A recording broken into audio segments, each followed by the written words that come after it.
Dear Dina, my boss and I were on the way to an important sales meeting with a big client yesterday. We were running a little late and somehow ended up getting stuck behind a funeral procession.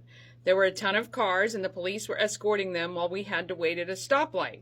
I had a great idea and told the traffic cop that we were supposed to be in the procession but took a wrong turn. He stopped the procession and waved us in line. I stood in the line for 2 blocks, turned left, and got to our appointment on time. Later, my boss called me into his office and told me that he was shocked at my behavior, considered it disrespectful and unprofessional, and that he was very disappointed in the decisions I made. I didn't do anything wrong, did I? I mean, what was I supposed to do? We were going to be late. Signed, trying to impress the boss in Burkittsville.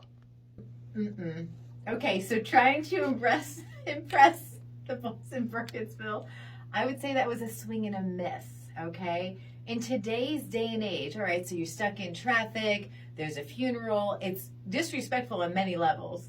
In this day and age, there's cell phones. You or your boss makes a quick phone call, sends a text message and says, I hope you can understand, we got in the midst of a funeral procession. We don't want to be disrespectful. We're going to be a few minutes late. End of story. What you did demonstrates a character flaw. Lying, manipulating, being dishonest, all of which nobody wants to have as a hire. I mean, that, yes, you were wrong. I'm sorry to be that blunt. Now, what you can do to make it up is you go to your boss and you say, wow, I was thinking about it.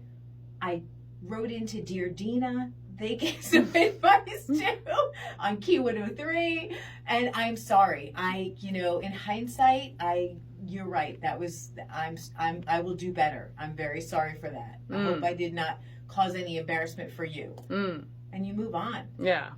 Yeah. I mean, this is a tough one. I mean, ingenuity is one thing, but yeah, I mean, you kind of did the trifecta of wrong on this. You know what I mean? A funeral procession is, if that was your family or somebody like that and you knew people were busting in because they just couldn't wait. Yes. The problem kind of with our society is we're always in a hurry and we just don't stop to kind of pay homage. Yeah, very self-centered. So I'm sorry to tell you that I agree with Dina and that, I think you should have just called or let them know you're going to be a couple minutes late to pay respects for the person who had unfortunately passed. Got something you're going through, we've got opinions. You might not like them, but we'll share them. You can take them or leave them. Click on Dear Dina at Key103radio.com.